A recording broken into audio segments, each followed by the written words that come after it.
ये reading completely love reading होने वाली है, ठीक है। तो आपके जो पर्सन है वो आपके बारे में क्या सोचते हैं, क्या चाहते हैं आपसे, इस रिलेशनशिप का फ्यूचर है नहीं है, या ये रिश्ता क्या कहलाता है बेसिकली आप दोनों के लिए।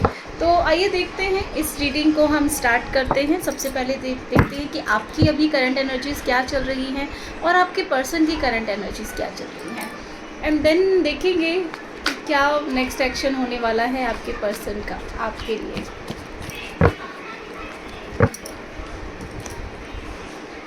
ओके, देखिए आपकी जो एनर्जी है, आप इंतज़ार कर रहे हो, ठीक है। आप इंतज़ार कर रहे हो अपने पर्सन का कि भाई आएगा एक दिन, उसको समझ में आएगा मेरा प्यार, मेरी केयर, मेरा कंसर्न, सब कुछ उसको एक दिन समझ में आ जाएगा और वो मेरे पास वापस आ जाएगा।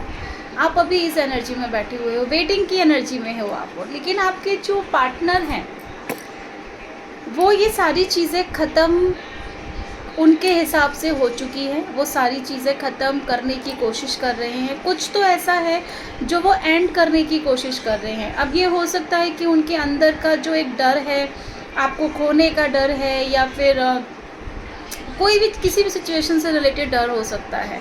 ये उस रिलेशनशिप से या जो भी चीज़ उनको डरा रही है इस रिश्ते के पास आने से, वो उस चीज़ों को ख़त्म होते हुए मुझे नज़र आ रही है। क्योंकि कहीं ना कहीं मुझे ऐसा लगता है कि उनके ना लाइफ में कोई तो एक ऐसी फीमेल है जो उनकी मदर भी हो सकती है, सिस्टर भी हो सकती है, या कोई लव रिलेशनशिप भी हो सकता है। कोई एक ऐसी फीमेल है जो उनको बहुत ज़्यादा इन्फ्लुएंस कर रही है कि आपके पास ना आए। क्योंकि जैसे ही वो आपके पास आने की कोशिश करते हैं, जैसे ही वो आपसे बात करने की कोशिश करते होंगे, वैसे ही उनको रोक दिया जाता होगा। तो अभी फ़िलहाल जो उनकी एनर्जी है वो अपने अंदर ही एक लड़ाई लड़ रहे हैं। आप तो एक ही अपनी एनर्जी में हो कि भाई मैं इंतज़ार कर रही हूँ या मैं इंतज़ार कर रहा हूँ, आप मेरी लाइफ में जब भी आओगे मैं आपको वैसी ही मिलूँगी या मिलूँगा जैसा कि मैं थी, ठीक है। लेकिन उनकी जो एनर्जी है वो अभी बहुत ज़्यादा ना अपने इंटरनल ही लड़ाई लड़ रहे हैं, बहुत ज़्यादा, कि मुझे उससे बात करनी है लेकिन मैं कैसे करूं।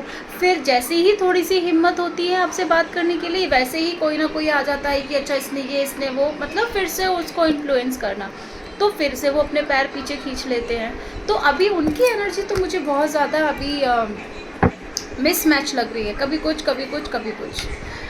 लेट्स सी कि क्या वो अपनी इस एनर्जी से कभी वापस बाहर आएंगे, कभी कोई एक्शन लेंगे आपके लिए, इस एनर्जी से बाहर आएंगे।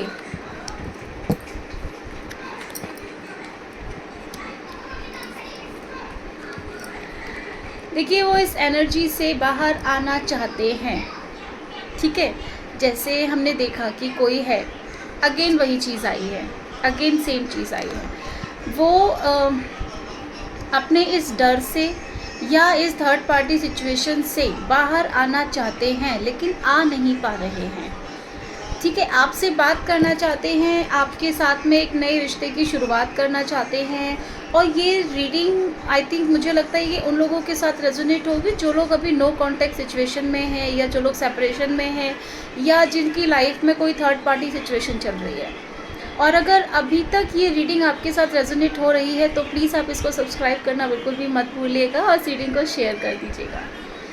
तो आपके जो पार्टनर हैं आपके साथ एक नई शुरुआत करना चाहते हैं, वो ऐसा सोच रहे हैं, और वो आपके करीब भी आना चाहते हैं, आपको मिस बहुत ज़्यादा कर रहे हैं, बहुत ज़्यादा प्यार भी करते हैं आपसे। आपके जो एक पॉजिटिव एनर्जी है, जो लव है, जो लव केयर आपने उनको दिया है, वो उससे निकल नहीं पा रहे हैं, वो उसको भूल नहीं पा रहे हैं। और जितना वो भूलने की कोशिश करते हैं उतना ही ज़्यादा आप उनको याद आते हो। जैसे ही वो आपके पास आते हैं वैसे ही ये लेडी आ जाती हैं सामने कि नहीं जाना तुम्हें उसके पास। तो बहुत ज़्यादा ये जो भी ये थर्ड पर्सन है, ये बहुत ज़्यादा, जिसको मैं बोल सकती हूँ ना कि स्ट्रॉन्ग है, और जिसके डिसीजंस को माना जाता है, जिसको बोल सकते हैं ना कि स्ट्रॉन्ग लेडी है।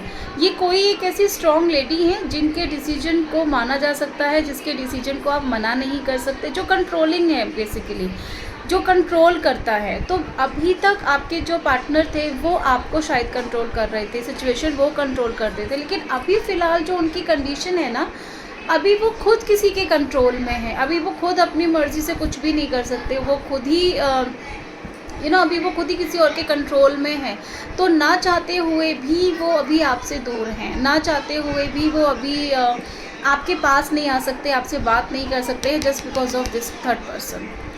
तो क्या वो कभी इस थर्ड पर्सन को छोड़कर आपके पास आएंगे? इतना भी क्या है यार, अगर कोई थर्ड पर्सन है आपकी लाइफ में, अगर आप अपने पार्टनर के पास वापस आना चाहते हो, बात करना चाहते हो, तो आपको हिम्मत की ज़रूरत है, दैट्स इट। इतना भी क्या डरना, मतलब ये बहुत डरपोक किस्म के इंसान हैं। आएंगे, इस थर्ड पार्टी को छोड़ करके वो आपके पास ज़रूर आएंगे, लेकिन उसके लिए इनको बहुत बहुत मेहनत करनी पड़ेगी, जो कि ये कर भी रहे हैं। लेकिन वही सेम चीज़, स्लो, गो स्लो, मतलब ये बहुत ही स्लो इंसान है ये। मतलब करना तो चाहता है, हिमालय पे चढ़ना चाहता है, लेकिन ये सोचता है कि बस मैं आंखें बंद करूं और मैं वहाँ पहुँच जाऊं, सुबह जब मैं आंखें खोलूं तो मैं हिमालय की चोटी पे रहूं। ऐसा नहीं होता, आपको खुद करना पड़ेगा सब कुछ। आप सोचोगे कि आप सो जाओगे और कोई और आकर आपका काम कर लेगा, कोई और एफ़र्ट्स कर लेगा, तो अगर कोई और एफ़र्ट करेगा ना, तो फिर उसके एफ़र्ट्स आपको पता है कैसे होते हैं। किसी थर्ड पार्टी को अगर आप बीच में लेकर के आए हो, तो हटाना भी आप ही को पड़ेगा। किसी इंसान को अगर आपने हर्ट किया है, किसी इंसान को अगर आपने चीट किया है, तो जाकर सॉरी भी आपको ही बोलना पड़ेगा, आपको ही उनसे बात करनी पड़ेगी। देखो, अगर रिलेशनशिप आपके लिए इम्पॉर्टेंट है ना, तो ये छोटी मोटी चीज़ों को नहीं सोचना चाहिए। और अगर आपके लिए रिलेशनशिप इम्पॉर्टेंट है ही नहीं, जस्ट ऐसे ही चल रहा है कि हाँ ठीक है, तुम हो तो अच्छा, नहीं हो तो और भी अच्छा, तो इस कंडीशन में तो फिर आपका वेट करना भी बेकार है। अगर वो इंसान आपके लिए एफर्ट्स ही नहीं कर सकता, अगर वो इंसान आपके लिए झुक नहीं सकता, अगर वो इंसान आपके लिए कुछ करने को रेडी ही नहीं है, तो मुझे नहीं लगता कि आपको उसका इंतज़ार करना चाहिए। आप उसके लिए लॉयल होकर बैठे हो, लेकिन वो तो वहाँ आराम से थर्ड पार्टी के साथ में है। लेकिन अभी जो एनर्जी आई है, ठीक है, वो उस थर्ड पार्टी को छोड़कर आपके पास आएंगे, लेकिन अभी बहुत टाइम लगेगा इन चीज़ों में। ये चीज़ें बहुत जल्दी नहीं होगी, टाइम लगेगा। कितना टाइम लगेगा अप्रॉक्स? अगर हम टाइम फ्रेम चेक करते हैं, कितना टाइम फ्रेम लगेगा जिसमें कि वो आपके पास वापस आ सकते हैं? ओके, देखिए 3 वीक्स से लेकर के 3 मंथ्स। ओके, देखिए इसका सपोर्टिंग कार्ड मैंने इसलिए लिया था क्योंकि ये अगेन वही चीज़ें मुझे दिखा रहा है कि 3, हर जगह 3 एनर्जीज़ आ रही हैं। कभी भी अभी तक इतनी रीडिंग में सिर्फ आपकी और आपके पार्टनर की एनर्जीज़ नहीं आई है, हमेशा मुझे थर्ड पार्टी की एनर्जीज़ आ रही है। जितने भी कार्ड्स हम ले रहे हैं, सब में कहीं ना कहीं थर्ड पार्टी इन्वॉल्व है। तो ये जो थर्ड पार्टी है ना, आपके पास पर्सन की लाइफ में इतना इम्पॉर्टेंट रोल प्ले करती है ना, कि शायद उनकी हिम्मत ही नहीं हो रही है उसको बोलने का कुछ भी। अब अगर इतना बुरा हाल है कि वो बोल ही नहीं पा रहे, ना वो यहाँ कुछ बोल पा रहे हैं, ना वो वहाँ कुछ बोल पा रहे हैं, तो फिर आप उनका इंतज़ार क्यों कर रहे हो? उनकी जो रीडिंग आई है, ठीक है, 3 महीने तक का टाइम आ रहा है कि आपका 3 मंथ से लेकर के 3 वीक से लेकर के 3 मंथ्स तक के बीच में आपकी लव लाइफ में कुछ तो चेंजेस आएंगे, और ये स्टेप यही लेंगे अपनी तरफ से, ठीक है, क्योंकि आप बहुत कुछ एफर्ट्स आप कर चुके हो ऑलरेडी, और ये इनको पता है। लेकिन ये अभी भी ना दूर की सोच के चल रहे हैं कि मैं मूव ऑन कर लूँ, या मैं क्यों उसकी तरफ देखूं, क्यों उससे बात करूं, मुझे अच्छा लग रहा है यहाँ पे। वो एक्चुअली अपने कंफर्ट जोन से बाहर नहीं आना चाहते हैं। आपके लिए क्या गाइडेंस है? आप वेट ही करते रह जाओगे, आप सिर्फ इंतज़ार कर रहे हो उनका, कुछ भी नहीं आपके दिमाग में चल रहा है। तो आपको बोला जा रहा है कि भाई इंतज़ार मत करो, वो इंसान आपको धोखा दे रहा है। Third party again, third party के कितने सारे कार्ड्स आ गए हैं, कितनी सारी चीज़ें आ गई हैं। तो आपका तो ये है कि भाई मैं इंतज़ार कर रही हूँ, कभी ना कभी प्यार समझ आएगा, कभी ना कभी कुछ चीज़ें समझ में आएंगी।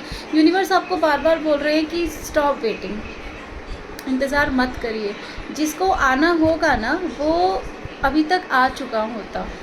जिसको आपकी होने से फ़र्क पड़ता, तो आपके ना होने से बहुत ज़्यादा फ़र्क पड़ता उसको। और अगर आपके ना होने का उन पर कोई असर नहीं हो रहा है, कोई फ़र्क नहीं पड़ रहा है, तो आपको बोला जा रहा है कि बी योरसेल्फ, खुद से प्यार करो। जो प्यार आप चाहते हो ना कि कोई और आपको दे, आप खुद को वो प्यार दो।